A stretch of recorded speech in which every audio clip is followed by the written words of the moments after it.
Welcome back to my channel. చాలా days అయింది long video post చేసి. ఊరు వచ్చిన తర్వాత కొన్ని పనుల వల్ల వీడియోస్ ఏం పోస్ట్ చేయట్లేదు. బేసిక్గా నేనేం పని చేయను అనుకోండి, అటు ఇటు తిరగడమే అదే పెద్ద పని.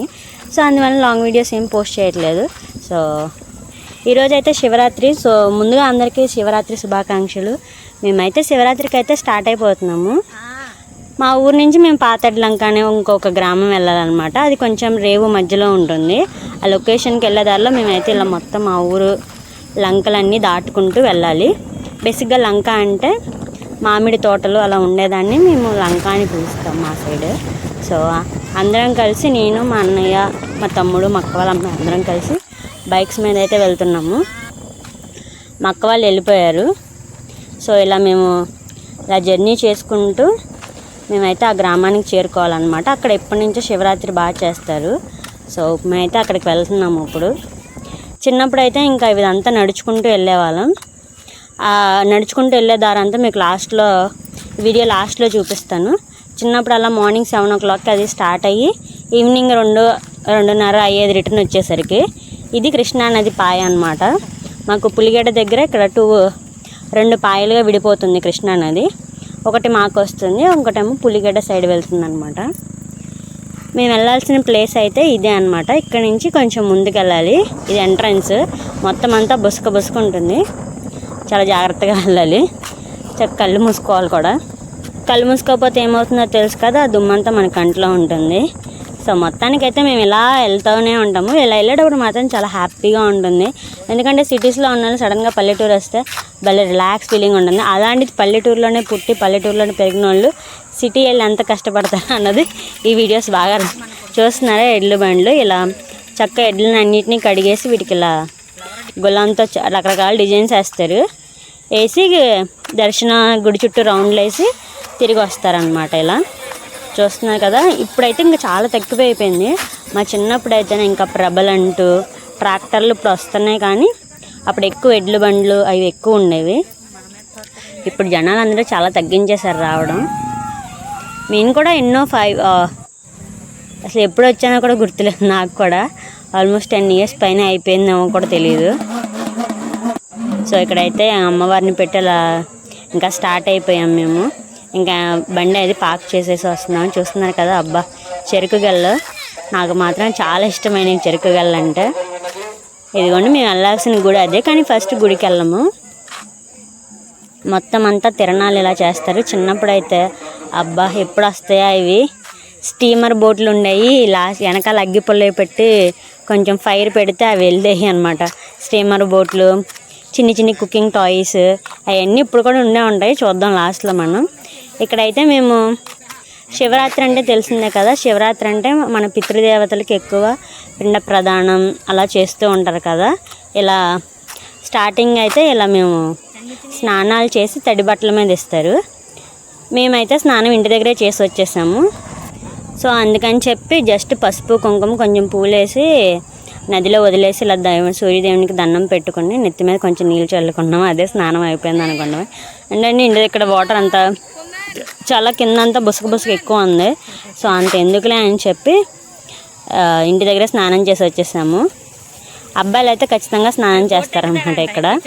సో మా కుందన్ గడికి కూడా ఇంటి దగ్గర స్నానం చేయించేసాము. అయినా సరే వాడు స్నానం చేస్తా అంటున్నాడు. సరే డ్రెస్ తీసామంటే డ్రెస్ మాత్రం తీయట్లేదు.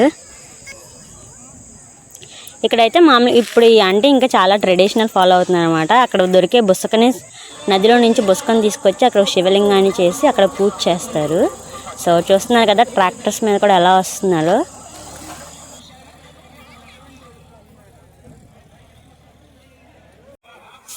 ఇవి చక్క అందరూ వాళ్ళ పితృదేవతలకి పిండ ప్రదానం చేస్తున్నమాట. ఇక్కడ ఒక్కొక్కరికి ఒక్కొక్కటి ఉంటుంది. కొంతమంది వైష్ణవ మతం, కొంతమంది సాతాన్ మతం, కొంతమంది బ్రాహ్మణ మతం. ఎవరికి వాళ్ళు సపరేట్గా ఉంటారన్నమాట పంతులు. ముందైతే ఇలా స్టార్టింగ్ అందరికీ బొట్టు పెట్టి ఇంకా వరుసనే కూర్చోబెట్టుతారన్నమాట. ఇక ఒకళ్ళ తర్వాత ఒకళ్ళు ఇస్తూనే ఉంటారు. గుళ్ళో ఎక్కువసేపు ఉండము, అక్కడ మన టైం కూడా ఎక్కువసేపు ఉండదు. బట్ మన వంతు రావడానికి మాత్రం చాలా టైం పడుతుంది. ఇప్పుడు ఏమంటారు, ఇది నిజంగానే మహాకుంభమేళలా ఉందా లేదా మినీ మహాకుంభమేళలా? మా ఊర్లో అయితే మాత్రం ఇప్పుడు చాలా తగ్గించిపోయింది. అసలు ఒకప్పుడైతే అసలు ఈ మాత్రం ఖాళీ కూడా ఉండేది కాదు. చాలా ఎక్కువ రష్గా ఉండేది. అక్కడ ఎక్కువ లోతు వరకు వెళ్ళకోకుండా అక్కడ మొత్తం అంతా తాడులతో కట్టేసారన్నమాట. ఇలా బోట్స్ చూస్తున్నారు కదా, ఇది కనిపించేదంతా కృష్ణా నదే. సో ఇంకా మొత్తం మేమైతే ఇంకా మా అన్నయ్య వాళ్ళు లేట్ అవుతుందని చెప్పి నేను మా అక్క వాళ్ళ అమ్మాయి కలిసి కుందని తీసుకుని మేమైతే గుడికి వచ్చేసాము. గుడిలో ఎక్కువ రష్గా ఉందని చెప్పి మేమైతే 10 రూపీస్ టికెట్ తీసుకుని చక్కగా లోపలికి వెళ్ళిపోయాము. దర్శనం అన్నీ చేసేసుకుని బయటకు కూడా వచ్చేసామన్నమాట. చూస్తున్నారు కదా, ఇలా ధ్వజస్తంభం దగ్గర మొత్తం అందరూ పూజలు చేస్తూ కొంచెం పసుపు కుంకుమ కొబ్బరికాయలు దీపారాధన అన్నీ చేస్తూ ఉంటారు. సో ఇవన్నీ టాయ్స్. మా కుందన్ గన్న అయితే ఆపలేకపోయాను. ఇందని చూపించాను కదా చిన్న చిన్న కుకింగ్ టాయ్స్ అమ్ముతారని, కాకపోతే రేట్లు మాత్రం చాలా గట్టిగా చెప్పారు. అప్పుడు పట్టుకుని చూడండి, అది 250 రూపాయలు అంట ఒక్క కుండి. గాజులు ఇవన్నీ పెట్టారు, కాకపోతే ఎవరు ఏం కొనట్లేదు. ఒక చిన్న కారు అడిగితేనే 350 రూపాయలు చెప్పారు. ఇంత కాస్ట్ పెట్టి కొంటాం ఎందుకని ఎవరో కొనట్లేదు, వెళ్ళిపోతున్నారు. సో మేమైతే దర్శనం అంతా అయిపోయింది అని చెప్పి మళ్ళీ ఇంకా మా అన్నయ్య వాళ్ళ ఇప్పటికన్నా అయిందా లేదా అని చెప్పి మళ్ళీ మా అన్నయ్య వాళ్ళ దగ్గరికి వెళ్తున్నాము. వీడికేమో టాయ్స్ అని సావగొట్టేస్తున్నాడు వీడేమో పక్క నుంచి. సో ఇంకా మా అన్నయ్య మేము వెళ్ళేసరికి కూడా మా అన్నయ్యది ఇంకా అవ్వలేదు, అలానే కూర్చున్నారు. చూసారా, లిస్ట్ మాత్రం చాలా గట్టిగా రాశారనమాట. ఒక్కొక్కటి 5 కిలోలు చొప్పున కందిపప్పు 5 కిలోలు, మినప్పప్పు 5 కిలోలు అంట రాశారు పంతులు గారు. అలా లిస్ట్ అంతా తీసుకుని వచ్చి ఇలా చక్కగా ఆయనకి మాత్రం సరిపోతుంది అనమాట. వెంటనే బియ్యానికి బియ్యం, కందిపప్పు, మినప్పప్పు ఏటికాటికి సపరేట్ చేసేసి బస్తాల్లో వేసేస్తున్నారు.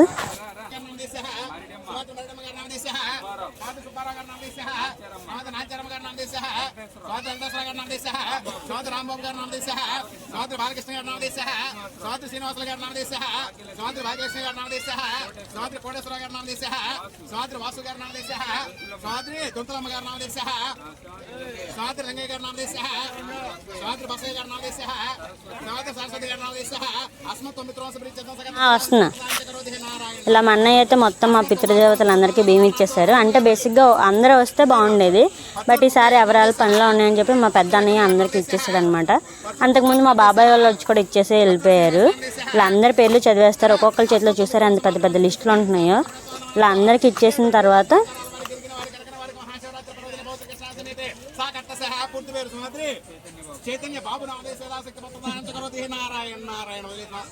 లాస్ట్లో ఇంకా వదిలేసిన తర్వాత ఆయన కొంచెం తీర్థం ఇస్తారు. ఆ తీర్థం తీసుకుని ఇలా 3 రౌండ్లు వేసి వాటిని పక్కన వదిలేసేసి ఆయన అక్షింతలను చిన్న బెల్లం ముక్క ఇస్తారన్నమాట ప్రసాదం. అది తీసుకుని నోట్లో వేసుకుని వచ్చేసేయడమే. ఇంకా అయిపోయిందని చెప్పి ఇంకా మొత్తం చూస్తున్నారు కదా ఆయన పేర్లు ఎంత పెద్ద పెద్ద లిస్టులు ఉంటున్నాయో. ఇలా ఒక్కొక్కరు 3 పేజీలు 4 పేజీలు అలా గుర్తున్న వాళ్ళ పేర్లని రాసుకొచ్చేస్తారు. చెప్పాను కదా, ఇంక దర్శనం అంతా అయిపోయింది. ఇంకా మేము రిటర్న్ వచ్చేస్తున్నాము. ఇది షార్ట్ కట్ అనమాట. ఇదంతా నడుచుకుంటూ వెళ్ళేవాళ్ళం మేము చిన్నప్పుడు. నడుచుకుంటూ వెళ్ళి వస్తూ ఎక్కడో చోట పొలంలో ఆగి కొంచెం ఏదో ఒకటి తినేసి వచ్చేవాళ్ళం చిన్నప్పుడు అయితే. ఇప్పుడైతే బండ్లు వెళ్ళిపోతున్నాయి కాబట్టి చక్కగా వచ్చేసాం మేమైతే. ఇలా లంకలన్నీ దాటుకుంటూ మా ఊరు వచ్చేసరికి చాలా టైం పడుతుంది. నాకైతే ఎటు చూసినా సరే ఒకటేలాగా అనిపించింది. మా తమ్ముడు మాత్రమే గైడ్ చేశాడు అనమాట, ఎందుకంటే డైలీ వాడు ఇక్కడే తిరుగుతూ ఉంటాడు కాబట్టి వీటిల్లోనే. నాకు మా అన్నయ్యకి అయితే ఏం అర్థం కాలేదు. నేనైతే మేము గుడ్డిగా మా ఊరిని ఫాలో అయిపోయాం అనమాట. వాడు ఎటు తీసుకెళ్తే అటే అన్నట్టు నేనైతే ఎక్కి కూర్చున్నాను. మా అన్నయ్య మా వెనకాల డ్రైవ్ చేసుకుంటూ వచ్చేసాడు. ఎప్పుడన్నా మా ఫ్యామిలీ మొత్తాన్ని కూడా చూపిస్తాను ఒకసారి. ఏదన్నా ఫెస్టివల్కి కూడా మా వాళ్ళు ఎవరు రావట్లేదు ఈ మధ్య. అందరూ బిజీ అయిపోయారు ఎవరి వాళ్ళ వర్క్స్లో. సో అందుకని ఎవరు రావట్లేదు అనమాట. ఈసారి ఎప్పుడన్నా అందరూ కలిసి ఏదన్నా వచ్చినప్పుడు ఎప్పుడన్నా మా ఫ్యామిలీ మొత్తాన్ని చూపిస్తాను. చాలా పెద్దగా ఉంటుంది అనమాట, కాకపోతే ఎవరు ఒకటే చోట ఉండరు. ఇటువరకు ఎప్పుడైనా ఫెస్టివల్ అప్పుడు కలిసి అందరం వచ్చి కలిసేవాళ్ళం. ఇప్పుడు అలా కలిసి కూడా ఒక 5 years పైన అయిపోతుంది. సో చక్కగా ఇలా అన్నీ చూసుకుంటూ అయితే వచ్చేసామంట. మనం అయితే ఇంకా చాలా కొనాలి సిటీస్లో అయితే. ఇక్కడైతే మ్యాక్సిమం ఏం కొనవసరం లేదు. రకరకాల పువ్వులు వచ్చేటప్పుడు అన్ని రకరకాలు ఉంటాయి. సో మొత్తానికి మా ఊరు మహాకుంభమేళా ఎలా ఉంది మీరే చెప్పాలి. So anyway, thanks for watching. ఇలానే మా ఛానల్ని కంటిన్యూ చేస్తూ ఉండండి. మా ఊర్లో ఉన్న ఇంట్రెస్టింగ్ వీడియోస్. అండ్ మీకు ఇంకొక విషయం చెప్పాలన్నమాట. ఈరోజు మేము నైట్కి అయితే ఒక మంచి స్పెషల్ ప్లేస్కి వెళ్తున్నాము. ఆ ప్లేస్ ఏంటో చూడాలంటే నెక్స్ట్ వీడియోని కంపల్సరీ చూడండి. వీడియోని ఇలానే చూస్తూ ఉండండి. Please like, share and subscribe.